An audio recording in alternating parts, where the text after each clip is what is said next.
won in his comeback versus Clemson, but NC State, since that win over #1 Duke, has struggled. Well, when you're in conference play, as I've said oftentimes, and one of my former assistants texted me about 2 weeks ago. He's in the Big East, and he said three words: conference play, brutal. And you're really in a war of attrition. And it's just a bounce of the ball between a 4-game win streak and a 4-game losing streak. Now, if you're NC State right now, utilize the clock, run your offense, take the first good shot. There it is. It's Wood in the corner for 3. NC State by 6. And let me back up a second. Great coaching, because that was really a 2-for-1. See, even if he missed that shot, NC State would have gotten a second possession. Tough shot. Woo! Green over Leslie. Now Green ran into one of the officials on the baseline. Like he ran into Gary Maxwell and rolled his ankle just a little bit.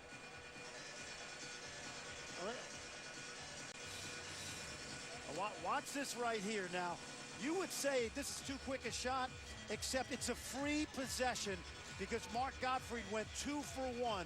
So even if Wooden doesn't make this shot, they're still going to get the final possession of the game. Really good coaching, and particularly when you have a guy like Scott Wood, excellent execution. And so now, if you're NC State, you got to get this ball in cleanly. Virginia Tech's going to steal it or try to, and then they're going to foul right away. That's Gary Maxwell, who Eric Green landed on. I mean, it went foot to ankle, and our official, Gary Maxwell, let's take a look. Awkward for both Green and Gary Maxwell. You see Green hobbles away from it, and then Gary Maxwell needed that timeout to try and get ready to go. He says, play ball. Well, these officials run a couple miles a night as well, so they've got to stay healthy and in shape. 2-possession game. 3-second differential between shot and game clock. Double bonus situation. So Tyler Lewis heads to the free throw line for 2 after the foul on Will Johnston. Well, you pick your poison when you're defending NC State in a late game because you've got to keep the ball away from Scott Wood. But this guy, not a bad free throw shooter either. 83% on the year. You see he's 2 for 2 today. So you have Wood and Lewis, who are both 80% free throw shooters. Lewis has done it as a freshman.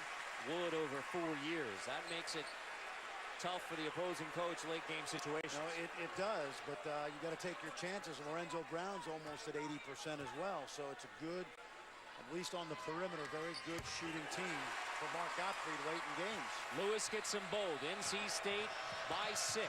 Got to play quick. Green, 3 right in front of C.J. Leslie. Second chance for the Hokies.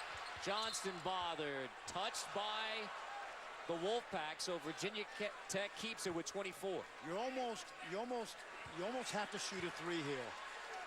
With this little time, I should say, if you could set up a 3-point shot quickly, it would help because you don't want this to be a 3-possession game. Green was the inbounder. Lorenzo Brown denies him, so it's Rankin to the rim, high off the glass. 4-point game again, 17.8.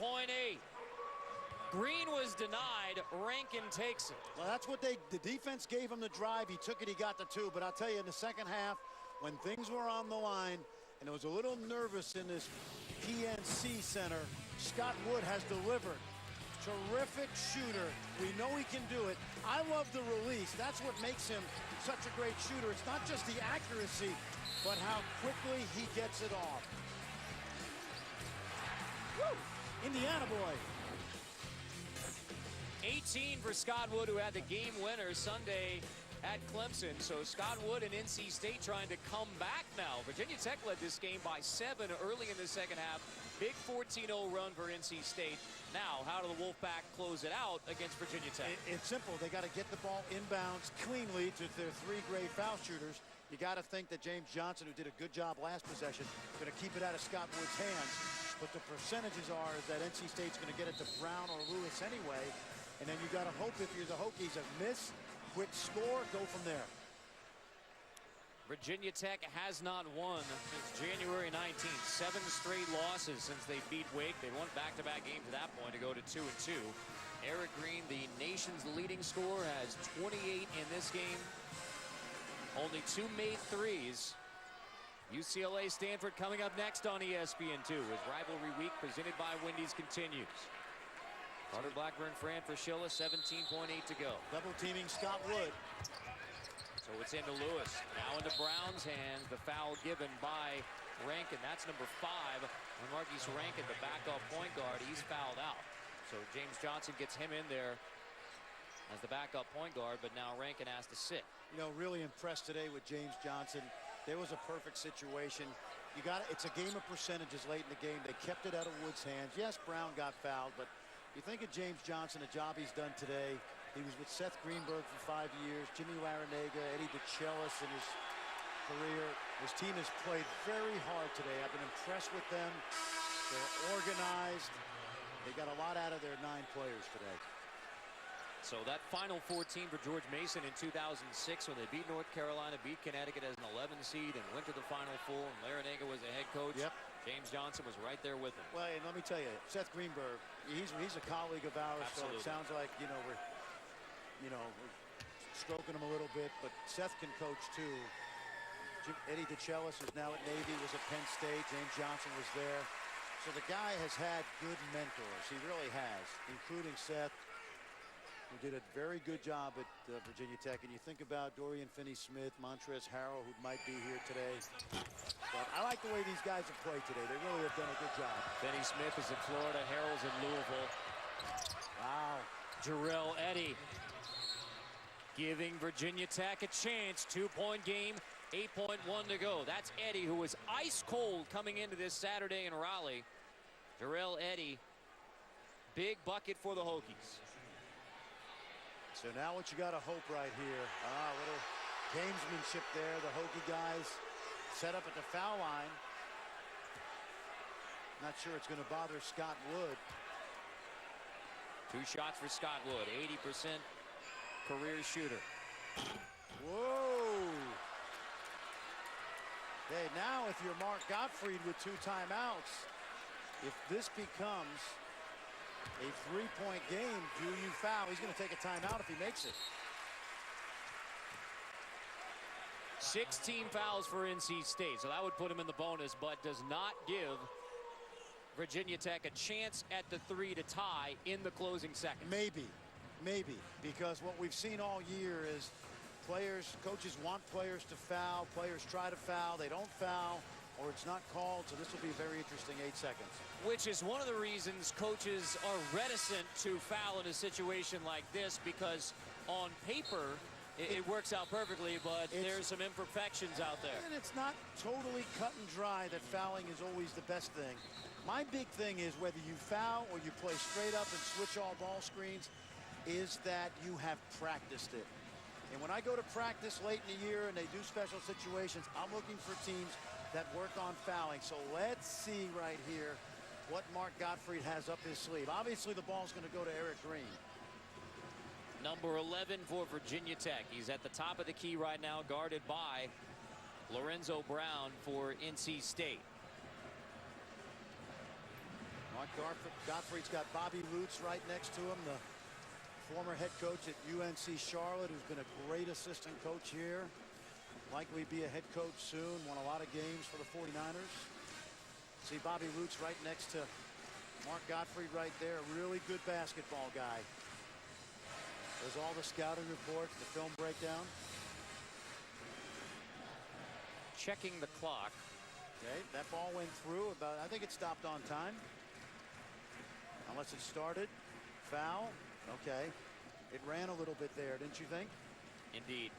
Like it might have started late and then run a little bit late as well. Now, timing errors are correctable, and they're correctable before the ball would be put in play in the next live ball. So had this ball put in play, you would not been able to correct this, but this is a timing error that they can review. It's one of those reasons you can go to the monitor.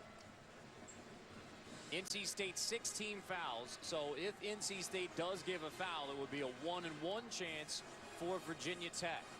NC State double bonus, meaning 2 free throws rest of the way for the Wolfpack. 8.9, so 0.8 seconds, but back up on the clock. And I don't think you don't want to foul too early or too late. Ideally, give the foul before they get over midcourt, so that James Johnson can't run one of his side outs from half court. Let's see. Ball into the hands of Eric Green. 5 seconds. Fouled by Lorenzo Brown. So a 1-and-1 with 5.2 for Eric Green. Now here's what I would do right here. If you know, I don't think they're going to. Okay, so he'll shoot the free throws. And the question is, with no timeouts, does James Johnson have a missed free throw play in his bag of tricks? Green perfect from the line today, 4 for 4. 80% on the year.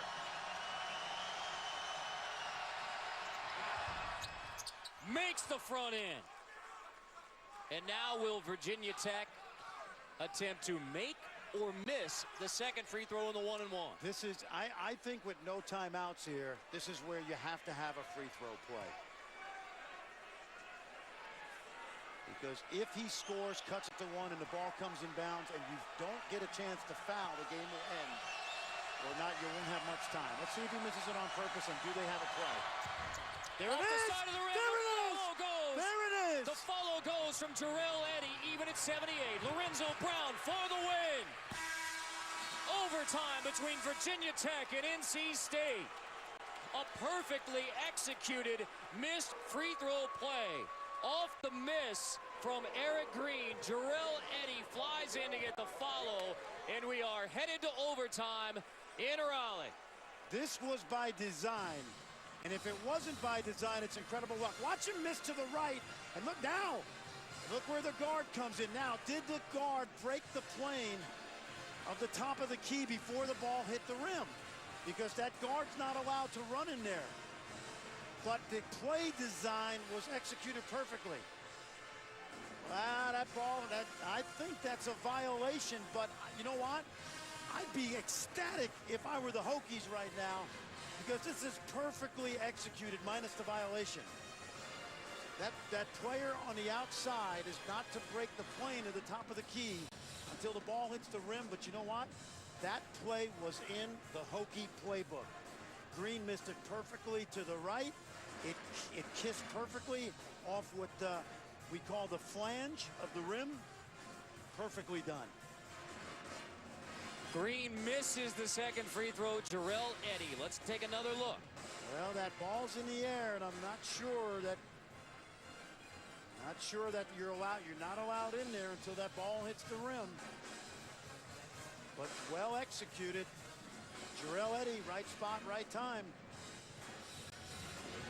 So we go to overtime. NC State, first time that the Wolfpack has gone to overtime this year. Virginia Tech is 2-1. The Hokies close on a 10-4 run.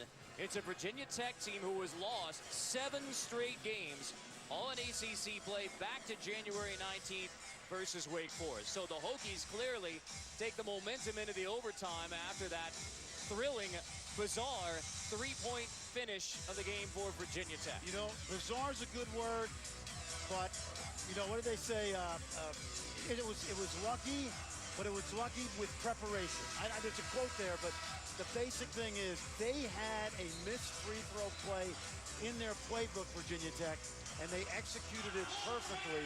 That's great end-of-game execution and a great job of coaching, getting that team back in this game. That's really all you can say. And Fran, we talked about it when it was 78-75, how in theory, on paper, giving that foul looks like the right thing to do. It can